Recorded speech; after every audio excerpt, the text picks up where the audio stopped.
मायके के घेवर। सुष्मिता शादी के बाद अपने ससुराल पहुंच गई थी।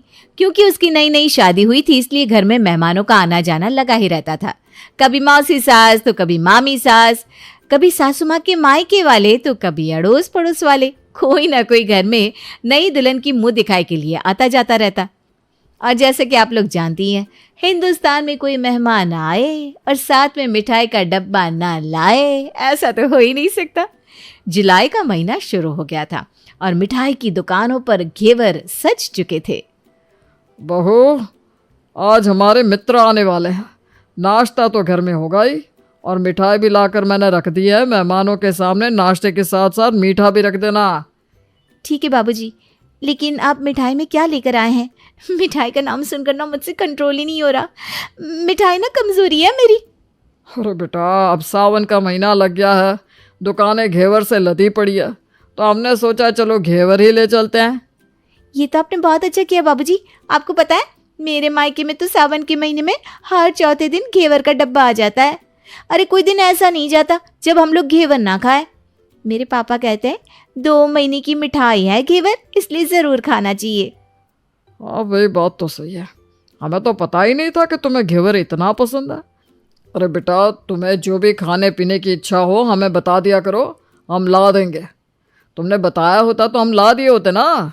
चलो मेहमानों का छोड़ा, वो तो जब आएंगे तब आएंगे। अभी फ़िलहाल तुम घेवर खाकर बताओ कैसा, ठीक बना है या नहीं। ससुर जी की बात सुनकर सुष्मिता जल्दी जल्दी घेवर का डब्बा खोलती है और एक टुकड़ा उठाकर अपने मुंह में डाल लेती है। बुरा मत मानिएगा पापा जी, वैसे तो ठीक ही है, लेकिन इसमें ना वो स्वाद नहीं है जो मेरे पापा लेकर आते थे। मतलब इसमें आपकी कोई गलती नहीं है।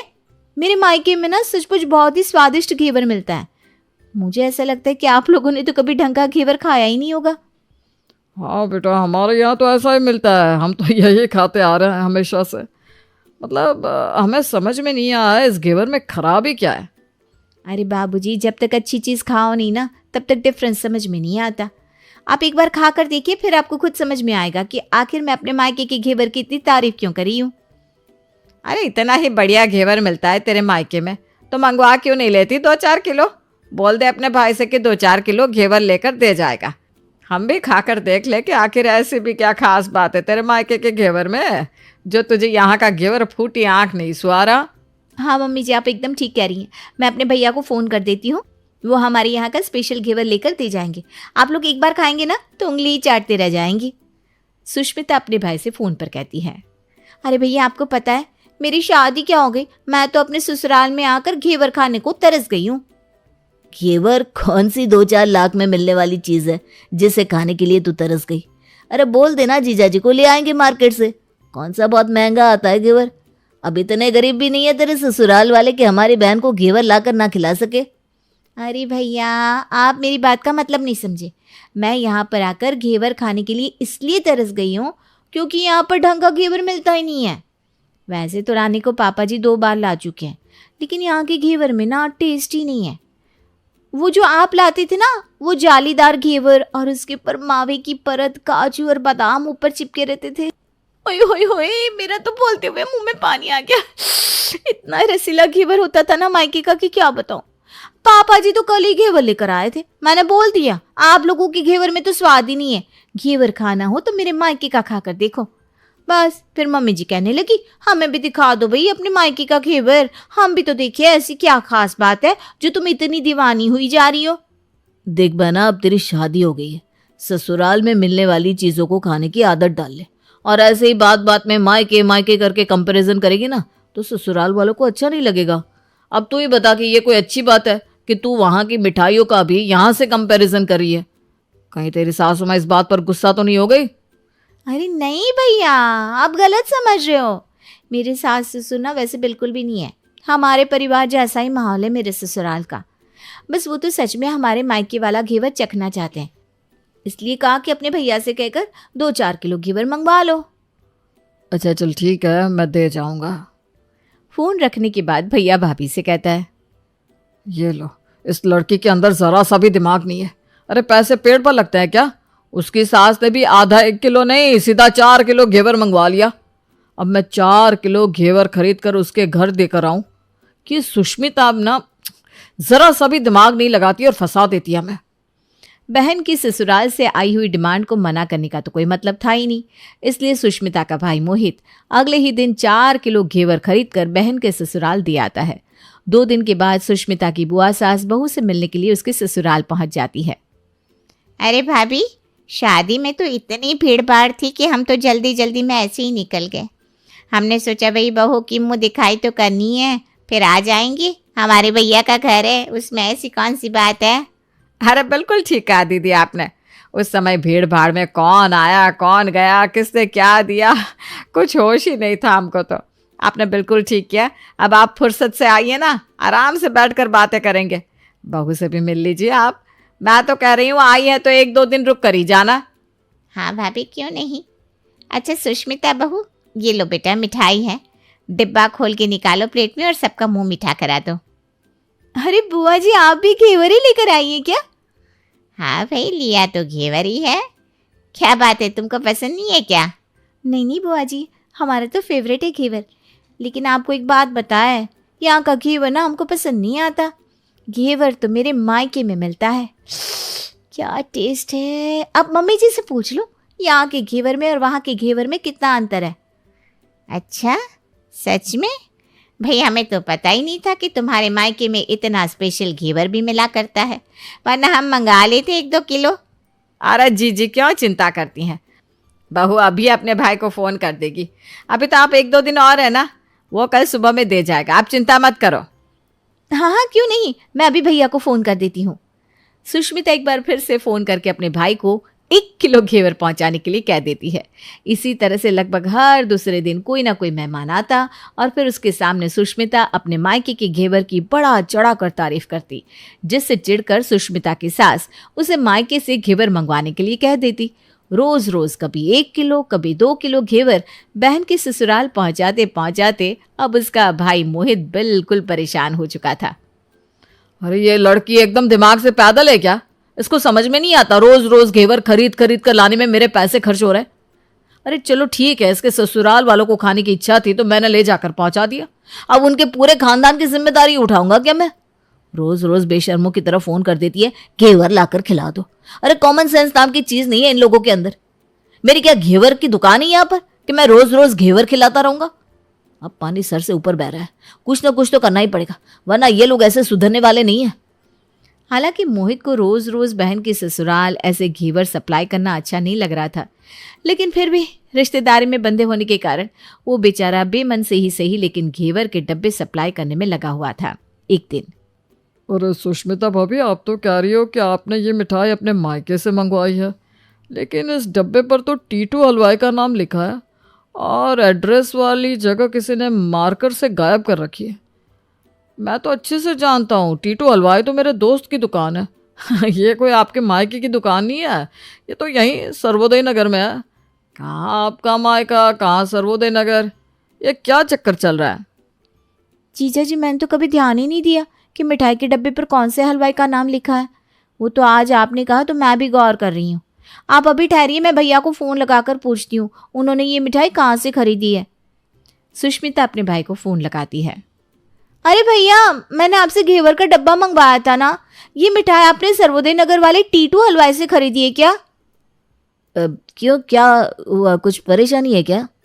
अरे भैया, ये सर्वोदय नगर वाला घेवर थोड़ी ना मंगवाया था मैंने आपसे कहा था ना अपने घर पर जो आप घेवर लाते थे वो वाला लेकर आना। अरे तो मैं अपने घर पर भी तो यही सर्वोदय नगर वाला घेवर ही तो लेकर जाता हूँ। हमारे घर के पास कोई ढंग का हलवाई है ही नहीं जो घेवर बनाएगा। लो, जब यहीं से खरीद कर खाना था तो हम ही जाकर खरीद लाते। अरे बिना बात बहू तूने अपने भाई को परेशान कर दिया। वो बेचारा महीने भर से रोज घेवर खरीद खरीद कर देकर जा रहा है, इतना खर्चा हो गया उसका वो अलग। रहने दीजिए बाबूजी, कोई खर्चा नहीं हुआ उसके भाई का। हर बार दुकान पर जाने के बाद फ़ोन कर देता था, जीजा जी मेरे फ़ोन में जीपे काम नहीं कर रहा है, आप थोड़ा सा बिल पेमेंट कर दोगे क्या? मन पर कोई बोझ रखने की ज़रूरत नहीं है। ये जितनी भी मिठाइयाँ खाई है ना, हम सब ने उसका बिल पेमेंट मैंने ही किया है। निशांत की बात सुनकर घर में सभी लोग हंसने लगते हैं और बेचारी सुष्मिता शर्म से पानी पानी हो जाती है। मेधा शुरू से ही पढ़ने में होशियार और मेधावी छात्रा थी। अच्छी पढ़ाई के बाद अच्छा कॉलेज सिलेक्शन और फिर बहुत अच्छी जॉब। तूने तो मेरा नाम रोशन कर दिया मेधा। अरे लेकिन ये जो काम करने का तरीका है ना, इसे बदल ले। 18 घंटे काम करेगी तो कल को बच्चा कैसे संभालेगी? तुम्हारी तरह पागल नहीं हूँ माँ जो बच्चे और परिवार में फंस जाऊँ। मैं तो जिंदगी खुल कर जीऊंगी। सब कहने की बात होती है बेटा, अपने बच्चे का सुख हर कोई चाहता है। वक्त बीतता है और मेधा की शादी हो जाती है। शादी के कुछ सालों में ही मेधा एक सुंदर से बेटे की माँ बन जाती है। अरे यार, मेरी मैटरनिटी लीव खत्म हो रही है, क्या करे? माँ भी नहीं आ सकती, कैसे मैनेज करूँ? ऐसा करते हैं, इसके लिए एक केयर टेकर रख लेते हैं, वो देखा करेगी इसे। मेधा को पति की बात जंच जाती है और वो केयर टेकर की तलाश शुरू कर देती है। एक दिन उन लोगों के घर एक महिला आती है जो दिखने में पढ़ी लिखी लगती है। जी, क्या काम है आपको? मैम, मेरा नाम स्नेहा है। आपका एड देखा केयर टेकर का, क्या मैं आपके यहाँ काम कर सकती हूँ? हाँ, क्यों नहीं, लेकिन आप तो अच्छे घर की लगती हैं, फिर नौकरी क्यों? दरअसल मेरे ससुराल वालों ने मुझे घर से निकाल दिया क्योंकि मैं माँ नहीं बन सकती और माता पिता भी नहीं है इस दुनिया में। तो अरे कोई बात नहीं, तुम लक्ष्य को ही अपना बच्चा समझो और यहीं रहना, और किसी भी चीज की जरूरत हो ना तो बता देना। नेहा खुशी खुशी लक्ष्य को संभालने लगती है। रात को जब मेधा घर पर आती है, अरे क्या बात है स्नेहा, तुमने खाना नहीं खाया क्या? अरे दीदी, आपका बेटा टाइम दे तब ना। अरे तो जब वो सोता है तब खा लिया करो। तब तो मैं इसके पास ही बैठी रहती हूँ। कोई मच्छर या कीड़ा काट ले लक्ष्य को तो अब आप पकड़ो, मैं खाना खा लेती हूँ। स्नेहा वहाँ से चली जाती है। बहुत ही अच्छे से ख्याल रख रही है ये लक्ष्य का। मेधा, इतना तो शायद तुम भी ध्यान नहीं देती। मेधा को पति की बात बुरी तो लगती है लेकिन कुछ नहीं कहती। धीरे धीरे स्नेहा मेधा और उसके पति के साथ बाहर भी जाने लगी। सुनो, स्नेहा को भी बाजार ले चलते हैं, वो क्या है ना लक्ष्य को देख लेगी जब तक मैं शॉपिंग कर लूंगी। हाँ चलो, वैसे मैं चाह रहा था कि लक्ष्य को लेकर हम दोनों ही चलते। क्या यार, तुम तो फ्री में इमोशनल हो जाते हो, कितना देख लेंगे हम दोनों मिलकर, ले चलो उसे। कार से निकलकर मेधा और लक्ष्य रोड क्रॉस कर रहे थे कि सामने से कार आ जाती है। मेधा का ध्यान नहीं होता लेकिन स्नेहा तुरंत लक्ष्य को मेधा से छीन लेती है। मेधा गिर जाती है और कार मेधा को छूकर निकलती है, जिससे मेधा को खून आ जाता है। पति मेधा को हाथ देकर उठाता है। स्नेहा लक्ष्य को लेकर गले लगाई रहती है। थैंक्स स्नेहा, मैंने तो ध्यान ही नहीं दिया था कि कार आ रही है। स्नेहा का गुस्सा मालकिन पर टूट पड़ता है। अरे कैसी माँ है आप, अगर आज कुछ लक्ष्य को हो जाता तो मैं आपको कभी माफ नहीं करती। छोटा सा बच्चा है, उसे चोट लगती है तो पता है कितनी तकलीफ होती है। पति भी स्नेहा को देखने लगता है कि उसे क्या हो गया। मेधा को स्नेहा पर काफी गुस्सा आ जाता है। घर आकर कहती है, देखो स्नेहा, माना तुम लक्ष्य को बहुत प्यार करती हो, लेकिन वो मेरा बेटा है, मैं कभी जानबूझकर उसके साथ बुरा नहीं कर सकती, समझी? मुझे माफ कर दीजिए, मैं लक्ष्य को लेकर कुछ ज्यादा ही सेंसिटिव हो चुकी हूँ। मैं ध्यान रखूंगी कि आगे से ऐसा ना हो। मेधा का मन स्नेहा से अब हटने लगा था। एक शाम मेधा ऑफिस से घर आती है कि लक्ष्य उसे दिखाई नहीं देता और ना ही स्नेहा। वो स्नेहा के कमरे में जाती है जहाँ दोनों सो रहे होते हैं। अरे स्नेहा, लक्ष्य को आज इस कमरे में क्यों सुला दिया? दीदी, मुझे नींद आ रही थी, ऐसे में उसे कमरे में अकेले लिटाना मुझे ठीक नहीं लगा। मेधा बच्चा उठाने लगती है कि स्नेहा टोक देती है। रहने दीजिए ना दीदी, सो रहा है, फालतू में नींद खराब हो जाएगी। मेधा को गुस्सा आ जाता है और वो बच्चा उठाकर वहाँ से चली जाती है। अगले दिन मेधा स्नेहा को बुलाती है, साथ में एक और लड़की खड़ी होती है। स्नेहा, अब तुम अपना कुछ और देख लो, हम लोगों को नई केयर टेकर मिल गई है, तुम इस हफ्ते घर छोड़ देना। स्नेहा का मन लक्ष्य को छोड़ने का नहीं करता, लेकिन नौकरी तो नौकरी होती है ना। स्नेहा घर से चली जाती है। धीरे धीरे महीने और साल बीतते जाते हैं और लक्ष्य एक नौजवान लड़का हो जाता है। लक्ष्य, आज मुझे मंदिर जाना है, ले चलोगे? ठीक है माँ, एक काम करके अभी वापस आता हूँ, तब तक आप और पापा दोनों तैयार हो जाइए। दोनों तैयार होकर बैठ जाते हैं लेकिन लक्ष्य काफी देर तक नहीं आता।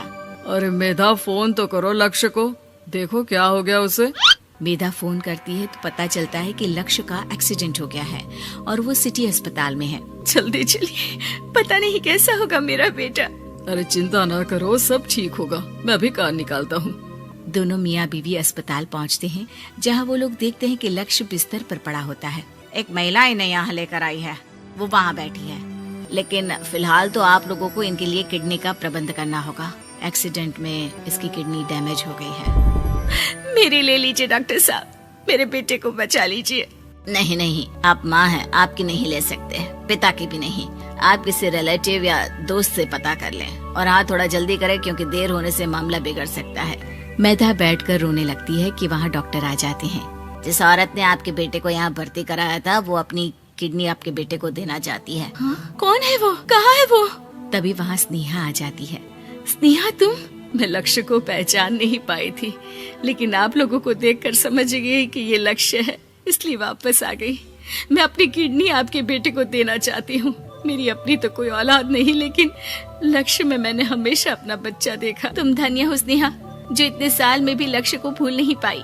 सही मामले में तो वो तुम्हारा ही बच्चा होगा, क्योंकि जन्म भले ही मैंने दिया हो, लेकिन आज तुम उसकी जिंदगी बचा रही हो।